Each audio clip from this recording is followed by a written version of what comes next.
Audible as well. Thanks, Carol. Carol, thanks very much. As people across the country rush out to buy Christmas gifts, the retailer Toys R Us are in the middle of course, their busiest fortnight of the entire year. But their boss has taken time away from his schedule to bring some of the most popular toys in here to breakfast. Steph, of course, has them, not us. Morning. Good morning to you all. It's like Christmas morning on this business pod at the moment. We've got loads of toys here that you can see. Hopefully, some of them will be heading their way to people's homes across the country. Morning, everyone.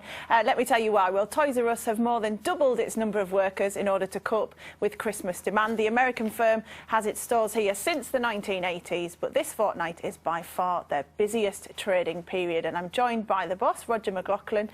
Shouldn't you be out helping Santa rather than being here? Good morning, Steph. Yeah, well, a little bit later I'm going to be helping Santa and spend the rest of the day out with our customers in shops. So, yeah, it's a busy, busy time. Yeah, clearly a busy time. But what's business like overall for you at the moment? Well, I think it's challenging. I think the problems of the economy are widely documented, but that's not really what we're focusing on. We're focusing on how we can drive our business and do the best things for customers at this time of year. So Christmas is going to come. The next 12 days are really what it's all about, and so it's a really, really important time. You've got a strong retail background, having worked for Asda and M&S, and we're seeing things change a lot with retail. I've talked a lot about how we're losing Comet as one of the big names. What do you think is going to happen in 2013 on the high street? Well, I think it's going to remain challenging. We were hoping that the autumn statement would have been better for retailers, particularly around business rates. The increases we've seen over the last couple of years have added something like £500 million to retailers' bills. And for a business like ours, with a rates bill of 20 million, you know, 2.5% next year is a big number. It's no different from a family. You can only spend the money once. You've got to cut your cloth accordingly. And so if you're spending money on rates, you're not spending money investing in your business to grow it.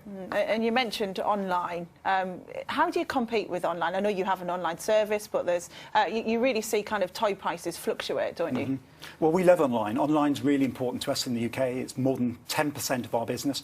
And worldwide for Toys R Us, it's something like $1 billion US. So it's a ginormous business, and we love online. Where we think the real opportunity is how you link online to bricks and mortar, so traditional shops. And what we're seeing is customers shop between the two on an increasingly frequent basis. So we will see mobile as an important way of accessing the website. 40% of our customers, double last year's, come into the website from a mobile device. Means they can order goods on their way to the store, reserve them. We can have them ready, guaranteed, within 29 minutes. So that's a really important change, I think. Why do you see toy prices fluctuate within a business, though? Because, for example, the price of the Furby has changed throughout the year. Why is that? It just really depends on what promotions you're running at any one time. Plus, we always want our price to be the best price. So if that means that we have to drop the price to match a promotion someone else is doing, that's what we'll do. We actively pursue a price matching policy. So it's really, really key to us that we have the best prices. If we have to move them, we have to move them. Another interesting thing is the gendering of toys. We often see, you know, girls with dolls and pink things and boys with guns. But in Sweden, your Sweden business arm are going gender neutral. Explain what the thinking is behind that, and are we going to see it here? Well, I think we are gender neutral. We don't make the decision over what customers buy. Customers make those decisions. So who chooses to buy a doll's house and a Barbie versus who buys an action toy is entirely down to the parent. We don't really want to influence that, to be honest. OK, and in terms of the toys that we've got, what are we expecting to be the most popular thing we're going to see? Well, this is the much talked about Furby. This is a rehash on the 1998 version.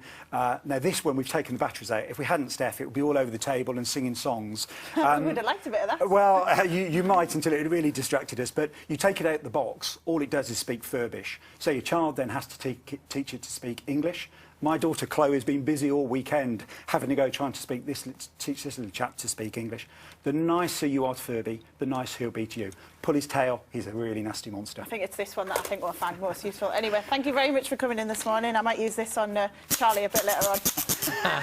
Did you, I'm just curious, Roger, did you, when it came out, Toys R Us came to the UK, did you ever think about making R as an A-R-E? I wasn't around at the time, but I'm sure they did. But that R has been there for a long, long time. Because it's American. So. Yeah, and, you know, the R symbols lots of the things we do. So we have a baby business where we use the R as well. So Babies R Us, Bikes R Us are sort of brands that we get known for Call me around the old-fashioned, world. but I think it should be A-R-E, but there you go. Just keep shopping with us, that's all that matters. 7:51 is the time.